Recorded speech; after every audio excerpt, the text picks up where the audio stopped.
Ok, muy buenos días. El día de hoy tenemos un seminario especial aquí en la Academia de Biotecnología. Tenemos un invitado que es el doctor Eduardo Canek Reynoso Camargo. Les voy a leer su semblanza para que lo conozcamos antes de escuchar su ponencia. Él es investigador postdoctoral en el Instituto Nacional de Salud Pública con el proyecto Epidemiología Genómica y Espacial de Salmonella Entérica resistente a antibióticos en México. Es investigador colaborador en la Universidad de Florencia, Italia, y profesor en la Benemérita Universidad Autónoma de Puebla y Universidad Politécnica Metropolitana de Puebla.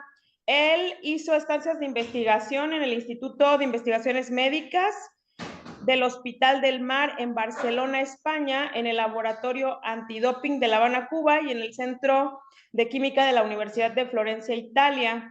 Es doctor en Ciencias Ambientales por el Instituto de Ciencias de la Benemérita Universidad Autónoma de Puebla, y sus líneas de investigación son en la detección y vigilancia epidemiológica de la resistencia a los antimicrobianos, manejo integral de recursos hídricos y gestión de cuencas, desarrollo de biosensores y biodegradación de contaminantes ambientales. Él nos va a presentar un tema muy interesante porque ya saben que el mundo está sufriendo esta resistencia a los antibióticos de muchas bacterias de importancia de la salud pública. Entonces él nos va a exponer qué es lo que ha trabajado y qué es lo que hasta ahora ha investigado en relación con esto. Entonces, Canek, Eduardo, si gustas hacernos tu presentación, adelante. Muchísimas gracias. Bueno, pues empecemos. Como bien dijo la doctora, la verdad es que el problema de resistencia es sumamente importante. Yo creo que han tenido algún acercamiento de alguna forma. Entonces, pues le voy a platicar un poco. Ahorita el proyecto ha ido evolucionando un poco más grande. O sea, ya estamos colaborando con el Instituto Nacional de Salud Pública para el monitoreo más generalizado de la resistencia a los antimicrobianos. Pero este proyecto pues fue un dispositivo que nosotros lanzamos en colaboración con la Universidad de Florencia, que nosotros pues diseñamos y elaboramos, ensamblamos y todo, y que pues sirvió bastante bien, ha dado ya también algunas publicaciones y bueno, eh, voy a platicarles un poco antes que nada de la resistencia a los antimicrobianos. Esperen un segundo porque creo que no está avanzando. Ah, ya va. Ya. Voy a poner mi láser. Ok, voy a platicar un poco. Sé que ustedes ya de alguna forma han tenido algún acercamiento con la resistencia, pero vamos a evaluarlo de manera general para poder entender la problemática que es. O sea, actualmente es considerada el principal problema de salud pública a nivel mundial, ¿no? Entonces es muy complicado y se está tratando de hacer frente a esta problemática. ¿Pero qué es la resistencia? Bueno, este es un fenómeno por el cual un microorganismo pues ha dejado de ser susceptible o de ser afectado por un antimicrobiano al que inicialmente pues era susceptible o que podía morir con su presencia, ¿no? Y bien, este tipo de fenómeno surge por dos principales motivos. Uno que puede ser la mutación del propio microorganismo, es decir, por la presión del antimicrobiano sobre el microorganismo, pues genera diferentes mecanismos que vamos a ver un poquito más adelante para poder resistir y poder seguir sobreviviendo a la presencia de estos antimicrobianos, o bien también puede adquirir estos mecanismos de resistencia a partir de dos vías. Una que puede ser de manera vertical, es decir, que la ascendencia, ¿no? Le da a la descendencia, pues estos mecanismos de resistencia, o bien una que es, pues, de lo más peligroso y que también vamos a abordar un poquito para entenderla, pues, de manera horizontal. Esto es que entre diferentes especies u otras células que no compartían estos genes, pues los transfieren de manera horizontal, ¿no? Como les comenté, es un problema sumamente grave. Actualmente se estima que la gente está muriendo por la resistencia alrededor de 1,5 millones. Este dato de 700,000, pues estábamos hablando que es hace 8 años que se publicó este dato, pero en estudios más recientes ya se están hablando de 1,5 millones de personas, que es una cifra bastante alarmante, y se estima que para el 2050 sea de 50 millones. Otra vez, este dato ha ido aumentando, y incluso se piensa que para el 2035 lleguemos a este dato, a la forma en la que pues está avanzando este fenómeno, ¿no? Pero no solo estamos hablando de un problema clínico, sino también de un problema social y económico, ¿no? ¿Por qué? Porque nosotros al enfermarnos, o que la población en general tenga este tipo de problemas, vamos a necesitar pues más medicamentos, ¿no? Más insumos, y evidentemente vamos a tener que gastar más, ¿no? Y vamos a tener más gente en los hospitales con estadías más largas, y esto evidentemente va a aplicar en un problema económico severo y a nivel social, ¿no? Y si bien se piensa que pues la resistencia, bueno, evidentemente es un fenómeno o consecuencia natural, pues es parte evolutiva, ¿no? Que los microorganismos han ido evolucionando hasta llegar a nosotros a partir de mutaciones. Es muy notorio que esta resistencia se intensifica en lugares donde hay poblaciones o donde hay desecho de estos antimicrobianos.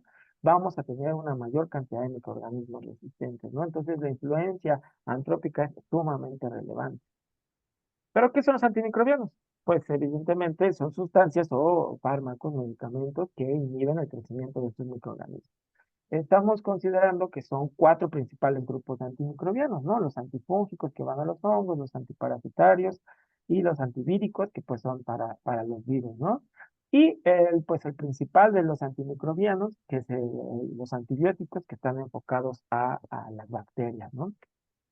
Y bueno, hay actualmente hay muchos perdón, hay muchos mecanismos biológicos para poder resistir al embate de estos antimicrobianos que los microorganismos han desarrollado para poder sobrevivir.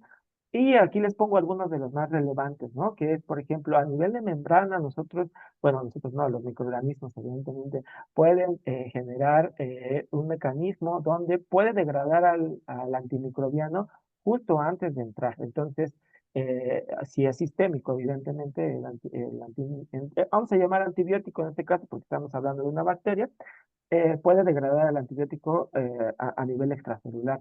Otra es que si el antibiótico a nivel sistémico entra, genera el mecanismo más importante que se está desarrollando actualmente o que se está descubriendo actualmente, que es el de las bombas de flujo, es decir, puede sacar al antimicrobiano.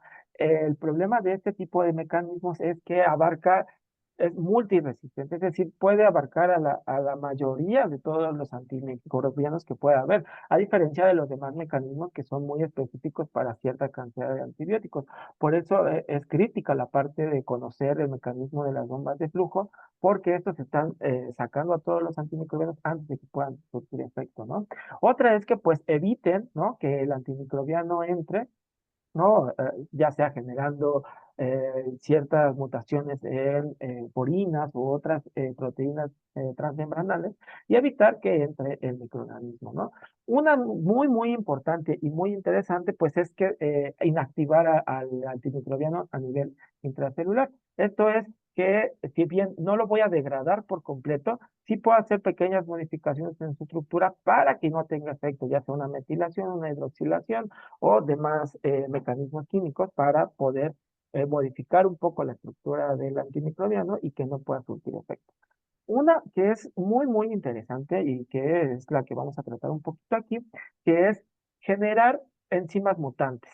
Esto es, yo tengo un microorganismo, un antimicrobiano, perdón, que va específicamente para una enzima y bloquea el mecanismo o la cadena de síntesis de algún componente esencial en función o estructura de la célula, ¿vale? Pero si bien al tomar el antimicrobiano, el antibiótico, llega a esa enzima, por otro lado, esta célula está generando nuevas enzimas que son muy parecidas y que cumplen las funciones que las otras enzimas están bloqueadas o están inhibidas. Entonces, puede seguir el funcionamiento para generar estos componentes esenciales de la célula y pues seguir viviendo, ¿no? Esto es muy, muy interesante. Y otra es que pues también puede haber mutaciones directamente en el ADN o en fragmentos de RNA, ¿no? El mensajero o a nivel ribosomal, donde estas mutaciones evitan que alguno de los antimicrobianos vaya directamente ahí, ¿no? Estos son algunos de los mecanismos. Y bueno, como les comentaba, el mecanismo más complicado, porque, por ejemplo, a nivel de plantas de tratamiento de aguas residuales, pues si no está funcionando correctamente, estamos creando cultivos impresionantes para los microorganismos, van a llegar microorganismos resistentes a estas plantas de aguas de tratamiento de aguas residuales, y entre los microorganismos van a compartir esa información. Esta forma de compartir esta información de resistencia se lleva a cabo por tres vías principales. Una es la transducción, que está basada en fagos, donde un fago adquiere un fragmento de ADN de una célula, la lisa, quedan libres estos fagos, ¿vale? Y pueden introducir eh, este material genético de resistencia a una nueva célula, y esta célula no se va a morir, ¿no? Y va a incorporar este gen de resistencia a su genoma. Una que es muy, muy interesante, que es la transformación. Es decir, si una célula por cualquier motivo se lisa, el ADN es muy persistente, es decir, puede durar miles de años y no desintegrarse, y puede quedarse en arcillas por muchísimo tiempo. Entonces, un microorganismo, después de que muchos años una célula se lisó y dejó los ADN o los fragmentos en ciertas partes, puede llegar a esta célula, a esta bacteria, e incorporarlas del medio e introducirlas a su material genético. Y pues la más relevante, como les comentaba, es la conjugación, que es que tenemos dos células de especies diferentes o incluso de la misma especie, pero que no comparten la misma información genética, a partir de elementos genéticos móviles como plásmidos, transposones, integrones. Estos la pueden compartir, principalmente son los plásmidos, ¿no? Donde pues se forman conexiones a nivel de Pili y poder compartir esta información genética e incorporarla a una nueva célula donde anteriormente no se tenía esta información de resistencia, ahora sí la vamos a tener. Y esto es también muy común que pueda suceder en nuestros cuerpos. Y bueno, esto ha generado una situación crítica, ¿vale? Que es la de organismos multiresistentes, ¿no? Las superbacterias, superbichos les llaman, ¿no? Entonces, esto es muy, muy complicado, es lo que les comentaba. Actualmente la Organización Mundial de la Salud lo cataloga como el principal problema de salud pública. Pero esto es mucho más complejo de lo que parece, porque si bien se piensa que a nivel clínico es donde se está llevando el mal manejo de los antibióticos, está generando ese tipo de problemáticas, no es así.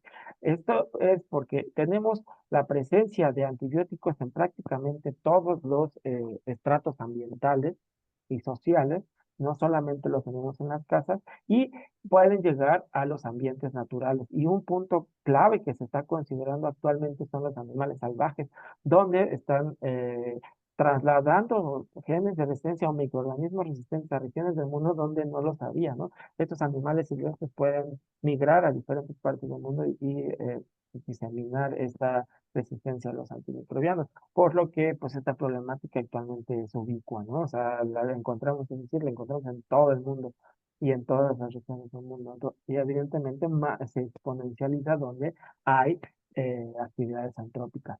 Y esto nos lleva a replantearnos o a hacernos ver que estamos ya empezando o que estamos muy próximos a entrar a una era post-antimicrobiana. Esto es que es llegar a antes de que hubiera los antimicrobianos, ¿no? Los primeros antibióticos.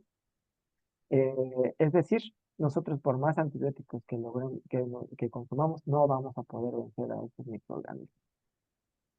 Y entonces a nivel mundial, pues muchas organizaciones han estado sacando programas, marcos de referencia, planes de acción para combatir la resistencia. El primero, pues si evaluamos la perspectiva de la problemática, pues es bastante reciente. La Comisión Europea sacó el primer plan de acción seguido del Reino Unido en 2013. Fue hasta el 2015 que la Organización Mundial de la Salud sacó el Plan de Acción contra la Resistencia a los Antimicrobianos, y en 2008, es decir, hace apenas 6 años, que se sacó la Estrategia Nacional de Acción contra la Resistencia a los Antimicrobianos. Esta fue lanzada por el Consejo de Salud General, perteneciente a la Secretaría de Salud. Y bueno, una cosa es que se establezcan estos planes de acción y la otra es que se apliquen. Entonces es un problema. La parte de vigilancia, nuevas tecnologías, la concientización de la gente es súper importante y es parte de esta estrategia. El problema es que se aplique, ¿no? Que los gobiernos sean partícipes. Dentro de este trabajo que les comentaba mucho más amplio, hemos nosotros hecho trabajo social de alguna forma y evaluado que no es un tema prioritario para los gobiernos a nivel municipal, mucho menos estatal, por más que se lancen este tipo de acciones y no aplican estas políticas públicas y se meten en la agenda pública, pues la problemática va a seguir, ¿no? Y bueno, ya aterrizando un poco y sabiendo el contexto de la problemática, nosotros pues tomamos para hacer este dispositivo, uno de los principales antibióticos actualmente, que abarca un gran número de antibióticos, que son las sulfonamidas. Ustedes la conocerán por el sulfamethoxazol, que es pues, uno de los antibióticos que se receta de primera línea en México. Y bueno, este grupo pertenece al grupo de las sulfonamidas, uno de los primeros antibióticos en actuar sistémicamente, incluso es considerado como el primer antibiótico comercial.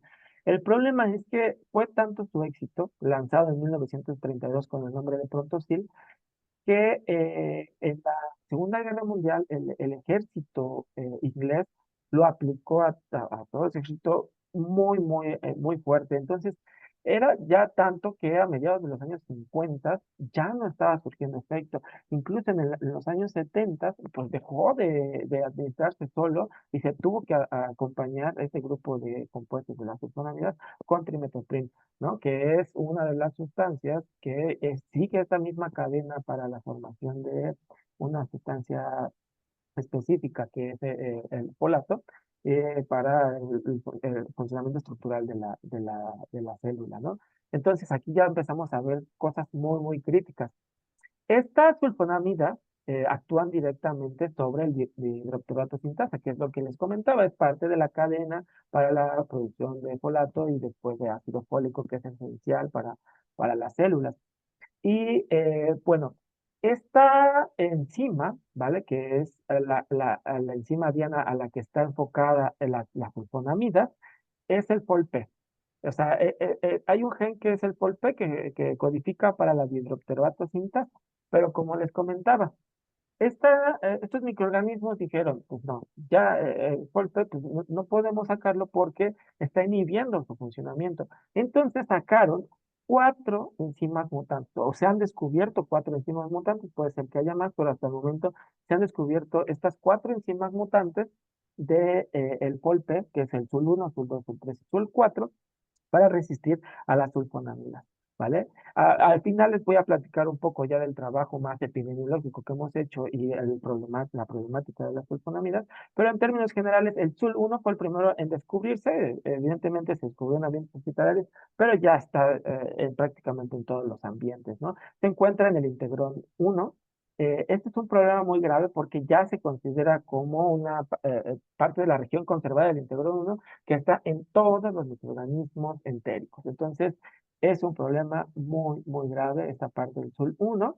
El SUL2 y SUL3 fueron los posteriores que se encontraron, están principalmente en plásmidos, y recientemente, es decir, en el 2017, se encontró el SUL4. Lo curioso de este gen es que se encontró en microorganismos que no estaban relacionados con a nivel social, es decir, no son microorganismos entéricos, ni mucho menos, ¿no? Sino vienen de otro tipo de microorganismos, que es el chloroflexi, que se encuentra principalmente en aguas naturales. Y entonces aquí ya se plantea la hipótesis de que por presión del propio antibiótico sobre los ambientes naturales, estos microorganismos pueden mutar o generar este tipo de mutaciones para resistir a los antimicrobianos, ¿no? Y bueno, ¿qué técnicas pues, nosotros podemos encontrar para determinar estos microorganismos resistentes, ¿no? En este caso, pues la prueba de oro, ¿no? O la prueba reina, que es la más utilizada, que es, pues, son las pruebas de cultivo, ¿no? Donde nosotros pues sembramos al microorganismo, tenemos que esperar de 24 a 72 horas para tener su crecimiento. Una vez que ha crecido, lo aislamos y le hacemos diferentes pruebas bioquímicas, incluyendo antibiogramas, que tal vez muchos ya conozcan, y pues ahí vemos la exposición del microorganismo. El problema de esto es que muchas de estas enfermedades actualmente, pues estos microorganismos son tan patógenos que requerimos de menos tiempo para poder diagnosticar a que el paciente tiene resistencia a ese microorganismo para poder decidir qué antimicrobiano da. Otra que es muy, muy buena, que evidentemente reducimos muchísimo el tiempo de determinación, que es mediante Malditos, ¿no? Que es una técnica de espectrometría de masas donde medimos a nivel proteína estas proteínas, su nivel de patogenicidad, ¿no? Y estamos evaluando el microorganismo. El problema es que es muy caro, necesitamos operadores bastante capacitados y tenemos que esperar también un poco más de días a nivel de el cultivo celular. Otra es, o sea, son las pruebas a nivel de ácidos nucleicos, ¿no? De nucleótidos, para determinar que tenemos estos genes de resistencia. El problema es lo mismo, necesitamos hacer el cultivo celular, hacer una preparación bastante, pues, laboriosa para poder generar estos amplicones a partir de la reacción en cadena de la polimerasa, y pues no es tan rápido. Las pruebas basadas o colorimétricas basadas en papel, ¿no? Que son pruebas donde a nivel de un cambio de color, son bastante buenas, pero igual son muy poco sensibles. O sea, no las podemos hacer, si bien son rápidas, no las podemos hacer al momento porque el nivel a veces de celular es muy poco y no nos dan la suficiente, el límite de detección es muy bajo para poderla determinar. Y bueno, actualmente, pues la técnica más fiable para conocer si tenemos o no los genes de resistencia, pues es la secuenciación del genoma completo, ¿no? A partir de estas nuevas tecnologías, ¿no? La secuenciación de nueva generación, donde pues sí, evidentemente esto nos ayuda totalmente porque conocemos el genoma del microorganismo y todos estos propulsores de los genes de resistencia, porque son de una cascada de reacciones que se requiere del microorganismo para poder expresar estos genes de resistencia a los mecanismos biológicos que ya les platiqué hace un momento. Pero el problema de esta técnica es que es bastante cara también, se necesita un personal altísimamente capacitado, y entonces también estamos complicando pues la detección porque no cualquiera puede costearse este tipo de tecnologías, ¿no? Entonces actualmente están emergiendo las tecnologías de los biosensores como herramientas bastante fáciles de usar, donde no se requieren grandes capacitación una vez que tenemos ya ensamblado el biosensor y lo podemos utilizar, aparte de ser portátiles, ¿no? O sea, no solamente a nivel clínico hospitalario, pues lo vamos a poder usar, sino que lo podemos llevar al ambiente o directamente al sitio de estudio donde nosotros estamos trabajando. Y lo importante de esto es que también reducimos la cantidad impresionante de reactivos que nosotros utilizábamos en estas otras técnicas, que son pues litros, ¿no? A nivel de mililitros altamente, pero en los biosensores lo que se busca también es la miniaturización, es decir, utilizar a nivel de microlitros o microcantidades, ¿no? Pero bueno, ¿pero qué son los biosensores? Estos son dispositivos que dentro que incorpora dos partes principales, ¿vale? Una parte que es el elemento biológico o que tenga un origen biológico, si no, no sería un biosensor, sería solamente un sensor, ¿vale? Y que este le vamos a llamar un elemento de reconocimiento o bioreconocimiento y un que está relacionado o inmovilizado sobre un transductor físico-químico que es el que nos va a transmitir esta señal del reconocimiento de eh, nuestro target, ¿no? De lo que estamos buscando, de nuestra sustancia activa, nos la va a transformar este reconocimiento en una señal medible, ¿no? Pero bueno, entonces, en términos generales tenemos estos cinco elementos de reconocimiento, que son en este caso, por ejemplo, el ADN, podemos inmovilizar ADN o RNA sobre la superficie del transductor. Tenemos los anticuerpos, que son sumamente utilizados, son muy específicos. Tenemos aptámeros, que también son secuencias de ADN, pero tienen ciertas características, son muy importantes. De hecho, están sustituyendo a los anticuerpos, porque pues evidentemente ya a nivel ético utilizar animales para producir anticuerpos, pues ya no está bien, ¿no? Entonces se está optando por el uso de aptámeros que tienen incluso mayor especificidad. Y una de las más importantes, pues también son las proteínas, ¿no? Que si nosotros inmovilizamos enzimas, una reacción catalítica, pues biocatalítica, pues, vamos a tener una respuesta muy, muy buena. Incluso actualmente ya se están inmovilizando células completas, por ejemplo, se están inmovilizando células completas que sean susceptibles o no al antibiótico para poder nosotros darnos cuenta si está bien aplicar este antimicrobiano, ¿no? Una vez que nosotros tenemos esta señal, pues nosotros lo podemos observar. Aquí, pues un poco de propaganda, este tipo de tecnologías, hacemos una evaluación de todas las tecnologías que se han hecho, bueno, fue en 2021, que se han desarrollado a nivel mundial con este tipo de biosensores y a nivel de susceptibilidad o a nivel genotípico, ¿no? No solamente fenotípico, que es bastante interesante, que es el caso que nosotros vamos a ver ahora. Una vez que nosotros conocemos este tipo de herramientas, podemos decidir qué es lo que vamos a detectar. En este caso, pues lo que queremos son genes de resistencia, ¿no? Entonces, lo primero que debemos de hacer es conocer, pues, nuestra secuencia de nuestro gen que estamos buscando, evidentemente, ¿no? Entonces, para esto, pues tenemos que ver en bases de datos, lo ya reportado, cuáles son estas secuencias nucleotídicas para poder nosotros establecer. Bueno, cabe destacar que evidentemente nosotros lo aplicamos a genes de resistencia, pero lo podemos utilizar a microRNA, a otros factores tumorales, es decir, la gama es muy, muy amplia y lo hemos estado aplicando también en otros campos de la medicina, ¿no? Y a nivel de detección ambiental, pero en este caso, como pues nos interesaba la parte de resistencia a los antimicrobianos, decidimos aplicarlo a un grupo de genes de resistencia. Entonces, una vez que nosotros analizamos o vemos, tenemos la secuencia nucleotídica de nuestro gen problema, lo que vamos a hacer es identificar las secuencias posibles que nosotros vamos a identificar. Evidentemente que no estén en regiones que estén mutando constantemente, sino que estén en regiones relativamente conservadas, que no estén en sitios activos, en este caso, porque es una enzima, ¿no? Este gen de resistencia a sulfonamidas 1, como les comentaba. Y entonces nosotros decidimos estas secuencias para poder capturar el gen Diana, ¿no? El gen target. Entonces, vamos a generar un par de sondas de captura. La primera que sí le vamos a llamar sonda de captura y después la sonda señal, que ahorita vamos a ver su función, pero son dos secciones o dos secuencias del gen completo que nosotros las vamos a obtener, nosotros las mandamos a secuenciar y obtenemos, nos dan una cierta concentración de estas secuencias que son específicas para nuestro gen Diana y con estas nosotros obtenemos nuestra secuencia target o esta secuencia específica de nuestro gen completo para poder hacer las pruebas. Evidentemente necesitamos primero validar el método, ver la especificidad, la reproducibilidad, ¿no?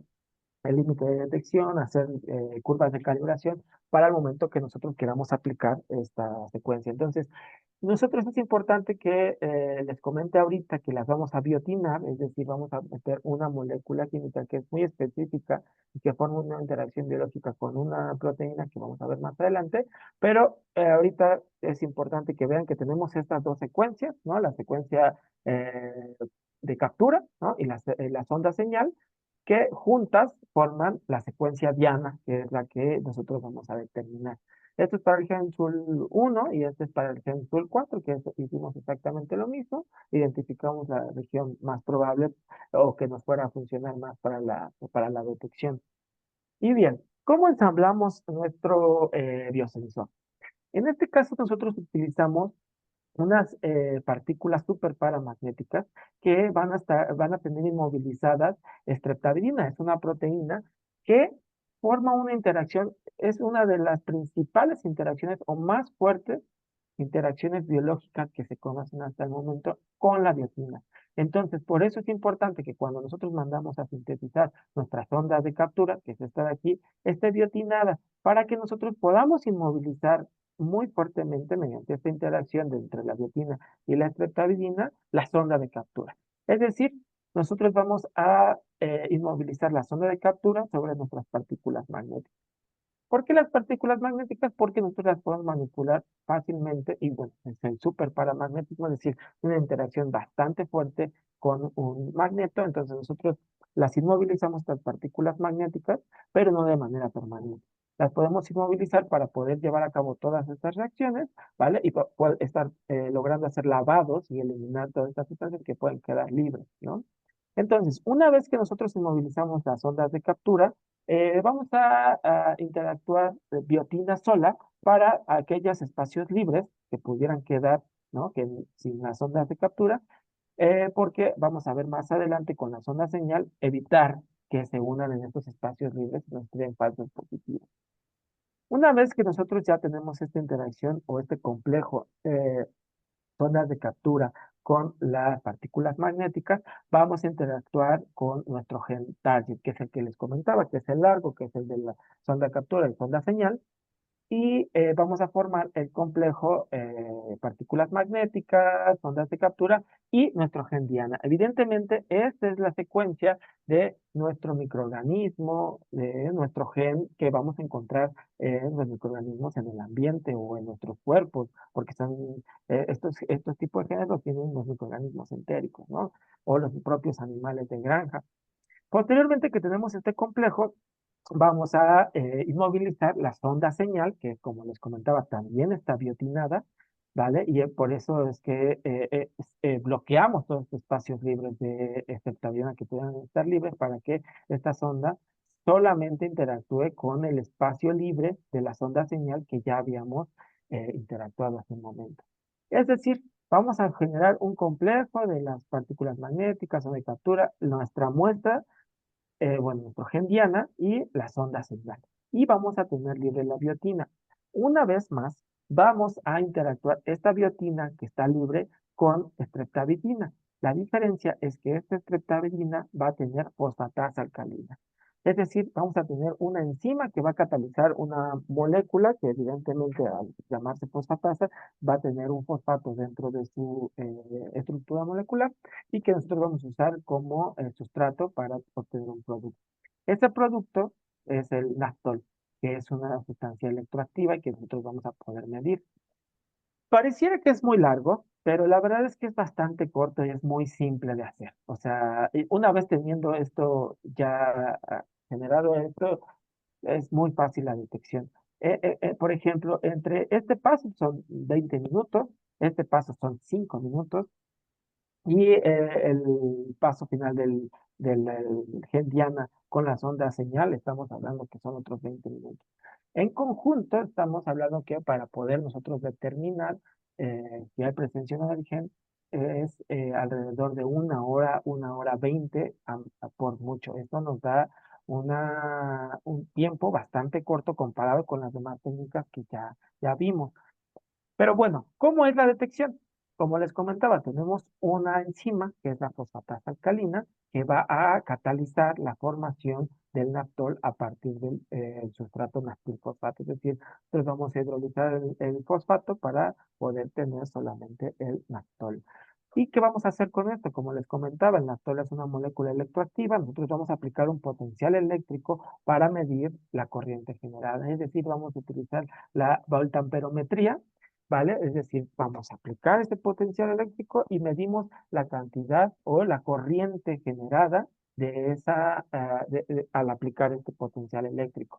Y esta señal o esta cantidad de corriente eléctrica generada va a ser directamente proporcional a la cantidad del gen diana que nosotros tengamos en nuestra muestra, ¿vale? Porque es decir, vamos a tener mucha menor cantidad de naptol si tenemos poca muestra del gen diana, o si tenemos mucho naptol, es que se inmovilizó mucha de esta enzima y entonces podemos catalizar una mayor concentración de naptol en nuestra solución y poderlo medir o poder observar una mayor concentración.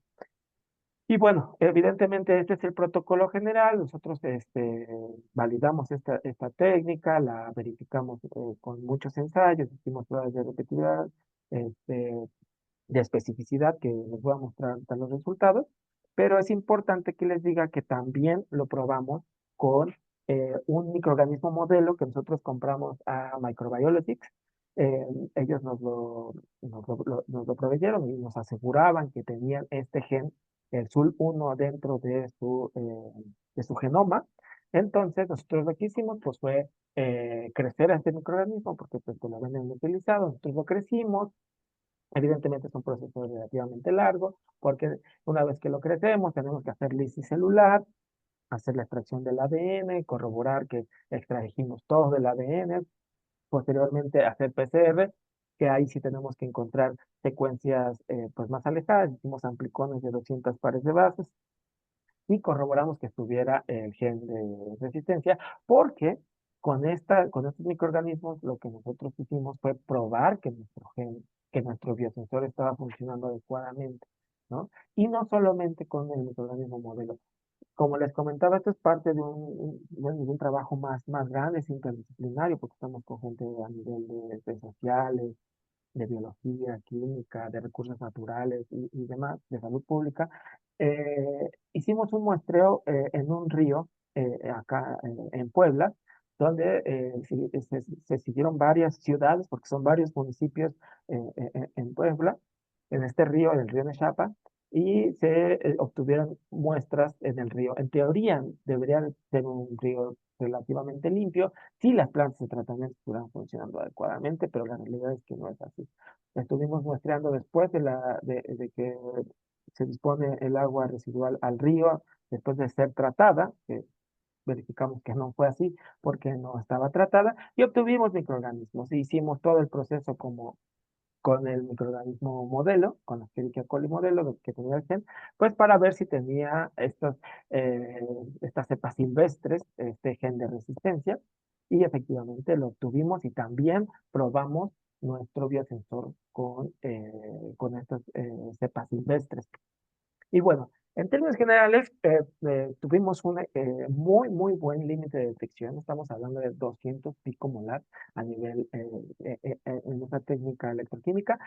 Actualmente estamos trabajando en una tesis de un chico con esta tecnología, pero a nivel óptico, con fluorescencia, y estamos obteniendo a niveles de 1 picomolar. O sea, estamos todavía reduciendo muchísimo más el límite de detección. Pero por lo pronto, a nivel electroquímico, lo que logramos fue 200 picomolar, que estamos hablando de alrededor de entre 500 y 1000 veces más bajo que las técnicas convencionales a nivel molecular, evidentemente, porque a nivel de cultivo, pues no es muy diferente, ¿no? Pero a nivel molecular es brutal la diferencia que nosotros estamos logrando con el límite de detección. Tenemos un intervalo lineal bastante bueno entre 0.5 a 30 nanomolar, que lo vemos aquí. Aquí ya se está formando el fenómeno de planteo, donde pues por más concentración que le pongamos ya no lo vamos a poder ver.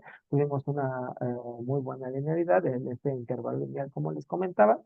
Y bueno, esto es en la parte pues para ver cuánto podíamos determinar de nuestro gen Diana, pero esto evidentemente lo hicimos con las secuencias sintéticas que nosotros mandamos a sintetizar. Y hicimos una prueba de especificidad donde corrimos con otros genes. Cabe destacar que el ADN es de las moléculas más específicas que pueda haber. Yo creo que si no es que la más. O sea, estamos hablando de que no encontramos presencia absolutamente de otros genes al probar nuestras ondas de captura con otras secuencias que no correspondían a la que ella era. Entonces, tuvimos una especificidad muy buena. Y bueno, ya la parte de las células en muestras reales, de células vivas, que son las Escherichia coli del organismo modelo, obtuvimos esto, les voy a platicar.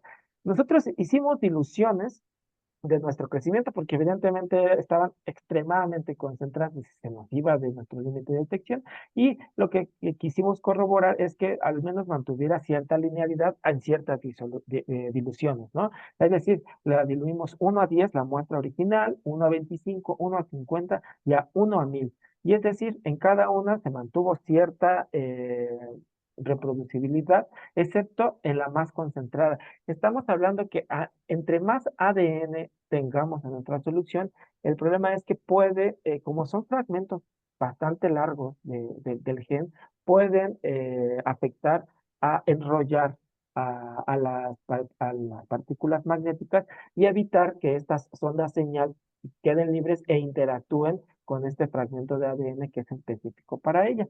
Entonces, pues vimos que si tenemos muestras diluidas, es decir, entre menos concentrada está nuestra muestra, vamos a tener buenos resultados, y va a haber un punto que si está demasiado concentrada la muestra, pues no lo vamos a poder determinar. Esto no está mal, pero pues tampoco es una ventaja abrumadora, ¿no? Y con respecto a las muestras de agua que nosotros obtuvimos, también tuvimos muy buena respuesta en una dilución 1.25, 1.50, 1.75, obtuvimos muy buena linealidad. Entonces, esto pues ya pues, se aplicó en muestras reales y pues habló bastante bien de lo que nosotros diseñamos y ensamblamos, ¿no? Y finalmente nosotros tratamos todavía de mejorar esto. Esto también es parte de lo que se hizo en Italia, que es tratar de automatizar un poco más esta detección, porque evidentemente estar pipeteando y esto, pues estamos haciendo alrededor de 6 a 8 muestras reales por hora y media, ¿no? Es lo que estábamos determinando. Entonces, es bastante, sí es un poco laborioso, tampoco es tanto, pero tenemos buenos resultados rápido para muestras individuales, ¿no? O muestras que pueden llegar rápido, pero si tenemos un grupo grande de muestras, pues necesitamos automatizar un poco más. Y esto lo hicimos con las tecnologías de la microfluídica. Es decir, estamos fluyendo constantemente los volúmenes hacia un dispositivo donde nosotros vamos a tener inmovilizadas nuestras partículas magnéticas para poderlo obtener. Y lo interesante de esto es que esto ya lo empezamos a hacer a nivel in situ, ¿no? En los lugares donde estuvimos muestrando, llevábamos, o sea, tenemos un medidor en el teléfono donde tenemos nuestro electrodo y ahí mismo hacíamos las mediciones. Esto es un esquema bastante general, ¿no? Del proceso, que es como les comentaba, la diferencia es que todo el tiempo las partículas magnéticas están inmovilizadas. La diferencia es que lo único es que están fluyendo todos los reactivos que nosotros estamos utilizando por la microfluídica, ¿vale? En un flujo constante y utilizando todavía mucho menor volumen que si nosotros lo hacemos manualmente. Y lo curioso, o no lo curioso, lo importante de esto es que nosotros podemos apilar, aquí en este caso, 5 o 6 cartuchos de la microfluídica al momento. Entonces en una hora podríamos hacer alrededor de 15 o 20 muestras sin la necesidad de estar pipeteando, sino a flujo constante. Entonces, esto también fue una mejora bastante grande. Este trabajo también ya lo tenemos publicado, lo publicamos este año. Por si les interesa o les llegara a causar alguna inquietud, pues ya está publicado. Entonces, pues estuvo bastante interesante este tema y con pues muy buenos resultados. Bueno, les dejo mi contacto por si estuvieran interesados.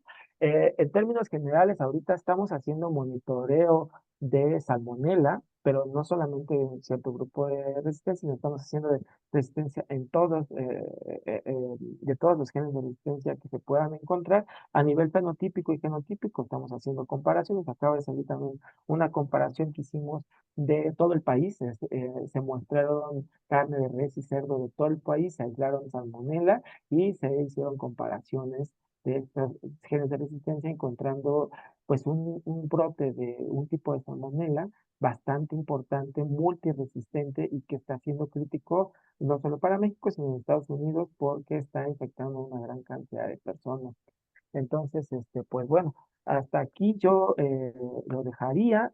Si tuvieran alguna pregunta, inquietud, pues igual me pueden contactar, lo vuelvo a poner. y o pues en tu caso ahorita, ¿no? Muchas gracias, Eduardo, por tu ponencia. Está muy interesante, sobre todo que es una aplicación que facilita la vida, ¿no? Para la detección de este tipo de genes de resistencia. Yo creo que hay muchos retos todavía, pero es muy interesante, ¿no? Que ya haya una aplicación de este tipo. Vamos ahora a la sesión de preguntas-respuestas. Tenemos aquí a los chicos en el auditorio que estuvieron muy atentos. Seguramente tienen algún comentario, alguna pregunta. Y también a las personas que están en línea nos pueden levantar la mano o nos pueden hacer llegar sus preguntas a través del chat para yo podérselas leer al ponente. Vamos a empezar con los chicos aquí en el auditorio. ¿Quién tiene alguna duda, algún comentario o alguna interacción que quiera tener con nuestro ponente? ¿Nadie? ¿Clarísimo todo? ¿Les puedo hacer un examen y lo pasan con 100? Sí, pero que a lo mejor en el futuro lo quiera aplicar, no sé. Pues, si quieres, puedes venir un poco más cerca. No sé si eso sea aplicable, por ejemplo, en lo que están escuchando, por ejemplo, en ríos o no sé. ¿Tengan algo a futuro en cual próximamente aplicarlo? A ver si escuché bien porque se cortaba un poquito, pero entendí que sí se puede aplicar ya realmente, ¿no? O sea, a nivel Sí. ya escalable, ¿no? Como quien dice. Pues sí, es la intención, ¿no? Que se pueda utilizar a nivel ya in sitio y no solamente en muestras de agua, sino a nivel clínico, ¿no? Que nosotros podamos, o sea, que pudiera haber esa tecnología para cierto grupo de resistencias y que en menos de una hora pudiéramos tener el resultado, ¿no? Esto sería bastante importante. El problema es que sí se requiere, pues, de alguna forma la difusión del trabajo por parte de las autoridades y que lo quieran implementar, ¿no? Porque esto sería, la propuesta es que se utilice o que se implemente como parte de la vigilancia epidemiológica de microorganismos resistentes. Gracias. Muy bien. Adelante, Ceci. Hola, buenos días. Buenos días. ¿Nos escucha bien ahí? Sí, sí, te escucho. Gracias, perdón. No, no te preocupes. Yo tengo dos preguntas. Ahorita que mencionó la parte de la aplicación clínica, bueno, a lo mejor ya es un poco muy a futuro, no sé si lo tengan pensado, pero ¿qué tipo de muestras se utilizarían para ese tipo de aplicaciones? Es que finalmente, evidentemente, el tipo de matriz influye, pero no tanto, porque como estamos yendo súper específico sobre el ADN, o sea, nosotros podemos determinar ADN libre, ¿no? Que esté en las muestras, ya sea de sangre o de heces, por ejemplo, ¿no? O de orina, o incluso de suelo, que son las matrices más complejas. Evidentemente, ya sea que logremos aislar el microorganismo o hacer una dilución de la muestra para que podamos obtener el ADN que estuviera libre, porque en el caso de células, evidentemente las tenemos que lisar para obtener su genoma, ¿no? Entonces, el tipo de muestra no es una limitante como tal. O sea, sí lo es, evidentemente, porque pues, el tratamiento de la muestra varía dependiendo de lo que quieras obtener, pero logramos determinar el nivel de especificidad bastante alto y con concentraciones muy, muy bajas, y otra más. O sea, estamos hablando de microlitros, ¿no? O sea, no necesitamos grandes litros, ¿no? Entonces, también depende de qué tan concentrada esté tu matriz original para poder determinarlo, ¿no? Pero sí, o sea, se puede aplicar muy bien a todo tipo de matrices. Está muy interesante. Y justamente mi segunda pregunta es, no sé si ustedes ya están en algún proceso de algún tipo de patente o de propiedad intelectual para este tipo de tecnología. Mira, evidentemente el ADN no lo podemos patentar, no se puede No. patentar. El protocolo, tal vez sí, no estamos actualmente viendo eso, aunque sí, sí lo platicamos en su momento, pero tampoco es una tecnología que le esté rompiendo, ¿me entiendes? O sea, no, o sea, si bien es una adaptación de varias técnicas, o sea, sí hay patentes, por ejemplo, de las partículas magnéticas, hay patentes de ciertos ensamblajes o de ciertas tecnologías. Nosotros estamos, o sea, lo que hicimos fue combinar varias tecnologías eh, eh, y es por eso que no fue tan atractivo para nosotros patentarlo por este inconveniente de que hay ciertas cosas que ya están patentadas, aunque están separadas, ¿no? Pero sí, o sea, no lo quitamos de renglón, de hecho sí lo hemos platicado, pero vamos a tener que retomar esa parte ahorita. Muchas gracias. Sí, claro. A lo mejor como la aplicación o el uso, ¿no? Porque sí está muy interesante y estaría padrísimo que a la hora de, bueno, no sé, comercializarlo o aplicarlo de alguna forma, pues pudieran tener como esa propiedad intelectual. Bueno, muchas gracias. Hombre, gracias a ti. Gracias por la pregunta, la respuesta. Tenemos una pregunta en el público virtual. El doctor Quirós. Adelante, Eduardo, si quieres abrir tu micrófono. Sí, hola, buenos días a todos. Fíjate, mi pregunta iba un poco hacia lo que ahorita acaba de decir Cecilia. Eh, Nosotros, pues bueno, tenemos muchísimos problemas con resistencia a antimicrobianos a nivel, hablo de acuacultura, ¿no? Es un problema muy serio, hemos tratado de regularlo, de pues de combatirlo y de detectarlo principalmente, ¿no? Aquí el problema es que, pues bueno, la concientización cuesta mucho trabajo. Entonces, nosotros vía Senacica, así que para mi intervención, vía Senacica, nos acercamos a Senacica y se hizo ya un trabajo para ya involucrar al gobierno. Se está elaborando un manual, ya ahorita está en poder de un diputado para que pueda, pues, subirlo, ¿no?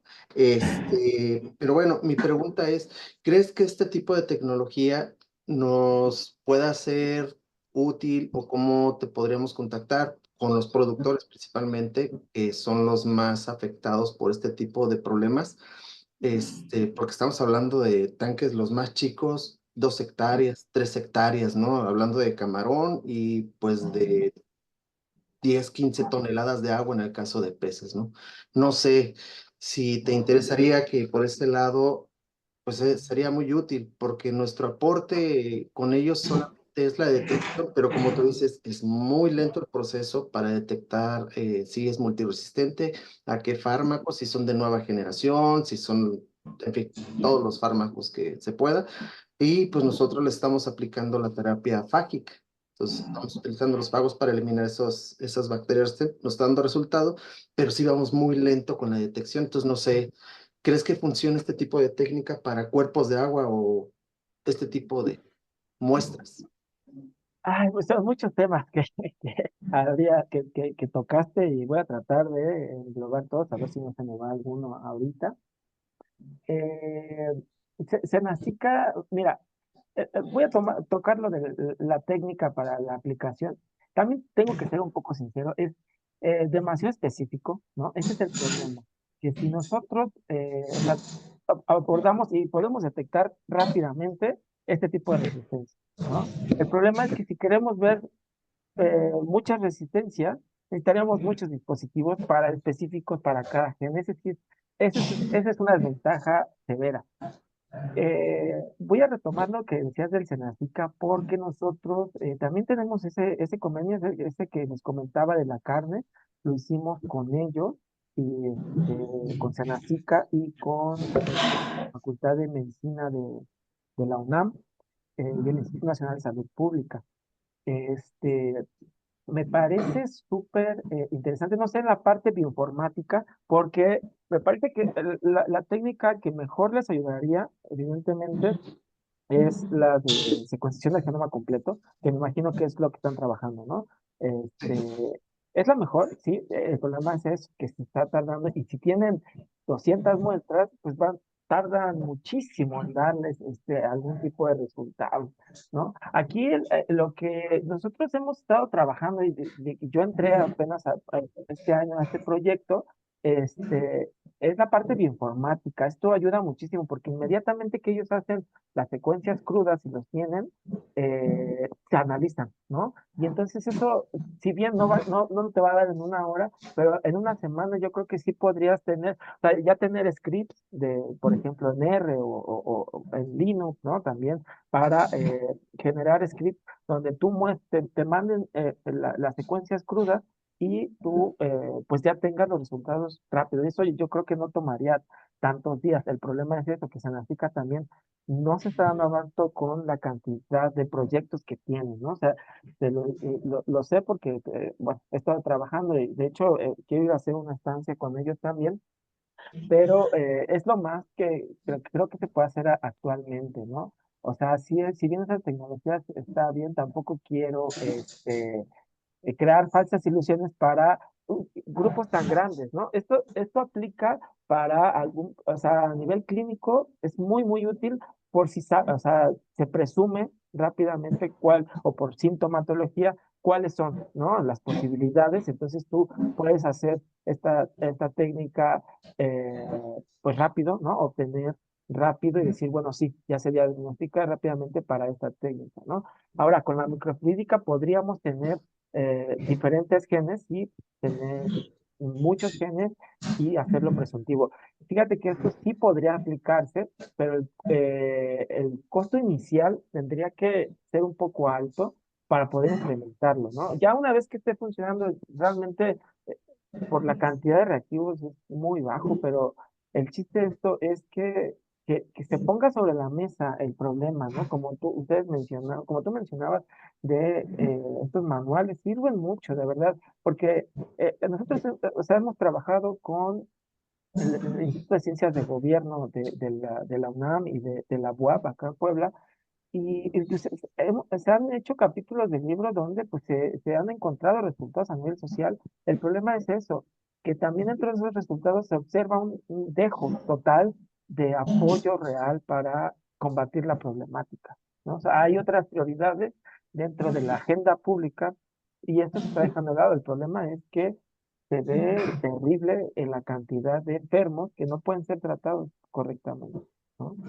Sí, Y fíjate, sí, este se llama, es un proyecto, es proyecto de buen uso de antimicrobianos en organismos acuáticos, así se llama el manual que se hizo, y la verdad estuvo muy interesante el trabajo porque participaron inclusive 2 personas de Reino Unido, ¿no? Por lo MIC, por la parte de los MICs, para precisamente determinar esa parte.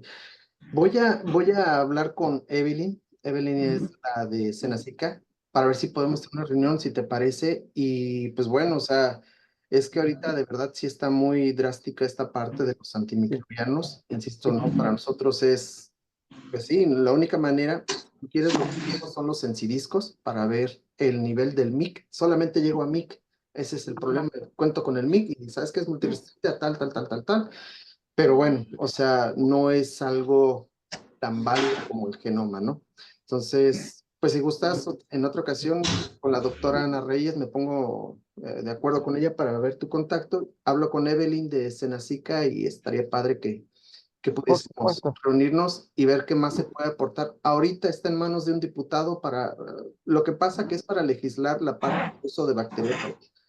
Es, Sí, pero lo sí, sí. estamos metiendo por el lado de antimicrobianos, entonces Sí, resistentes antimicrobianos. Pues, oye, sí, fíjate, nosotros estamos pensando, porque ahorita lo hicimos en carne, pero queremos llevarlo a ambientes también acuáticos, con animales acuáticos.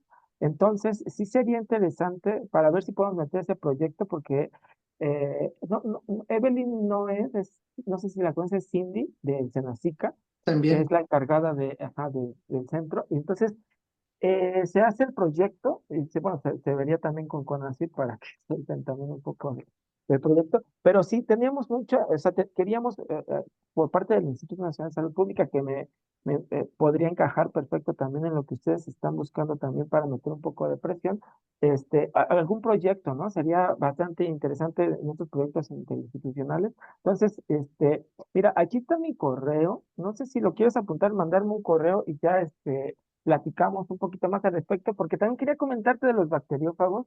En esta última publicación que hicimos, vimos una coevolución de la bacteria con respecto al bacteriófago. Y eso también está creando un problema porque eh, o sea, si bien o sea, toda la maquinaria genética para resistir al bacteriófago la está enfocando al bacteriófago, la bacteria, y por eso está funcionando el antimicrobiano. Después de, creo que fueron un año, se encontró que crea una coevolución con el bacteriófago y entonces seguía siendo resistente al antimicrobiano y había una coevolución con el bacteriófago. Entonces, híjole, es una de las tecnologías más prometedoras, pero también hay que ver bien, ¿no? No sé, Ajá. debe tener mucho uno cuidado, ¿no? Nosotros en ese aspecto vigilamos mucho el genoma, precisamente que no tenga genes de resistencia antimicrobiana. De hecho, es una de las propuestas que está en el proyecto de ley, que se haga el genoma. O sea, hay muchas, se tiene que hacer una revisión exhaustiva del bacteriófago. Y sí, el problema es que, chispas, o sea, genera una coevolución tan importante que, bueno, nosotros hemos logrado controlar esa parte con cócteles y otras cosas, ¿no? Pero bueno, va para largo esta plática. Mejor Sí, sí, sí. gustas, para que alguien más pregunte y pues contacto por correo y nos ponemos de acuerdo. Muchísimas gracias, claro que sí. Ok, hasta luego. Gracias, doctora. gracias por las intervenciones. Aquí tenemos una pregunta más en línea antes de irnos porque los chicos ya tienen que salir a su siguiente clase. Nos preguntan que si el tiempo de análisis fue de 1 hora a 1:20, incluyendo la purificación y el resultado de la señal. Quieren saber acerca del tiempo. La purificación, ok. Mira, evidentemente esto es cuando ya nosotros teníamos listas las partículas magnéticas, ¿no? O sea, porque tiene que haber un proceso previo, pero sí, dejando ya listo todo, o sea, si ya tenemos purificada la muestra, ¿no? De alguna forma, el tiempo es de 1 hora, 1 hora y 20, porque entre cada uno de los pasos que tenemos por acá, entre cada uno de estos pasos, estamos hablando de 15, 20 minutos entre cada paso. Entonces, sí, la señal la respuesta la tenemos en 2 minutos, exagerado, o sea, ya tendríamos una respuesta. A partir de este punto a este punto, sí es de 1 hora 20 más o menos, ya exagerado, eso tomando demasiadas precauciones. Y con la microfluídica estamos hablando que esto se redujo a 30 minutos, ¿no? Sí, esos fueron los tiempos que se... La aplicación yo creo que es muy prometedora, pero sí hay un montón de retos y yo creo que debe de estar siempre combinado con planes de manejo, el tema de estar como rotando a lo mejor los antimicrobianos que se utilizan, los fagos, para que no haya más resistencias, más evolución de las bacterias y pues bueno, se hacen superbacterias y después nadie puede contra ellas y nos metemos en problemas de salud pública gravísimos, ¿no? Entonces, pues bueno, habrá que seguir trabajando. Los chicos se quedaron interesados, tenemos colegas interesados también. Agradecemos mucho tu ponencia, tu tiempo. Ojalá en un futuro puedas estar con nosotros nuevamente para seguirnos platicando cómo ha avanzado la investigación. Te deseamos muchísimo éxito y voy a hacerte llegar por correo tu constancia. Y bueno, te vemos muy pronto. Muchas gracias, Eduardo. Muchísimas gracias a ustedes, que pasen muy buen día. Hasta luego. Hasta luego.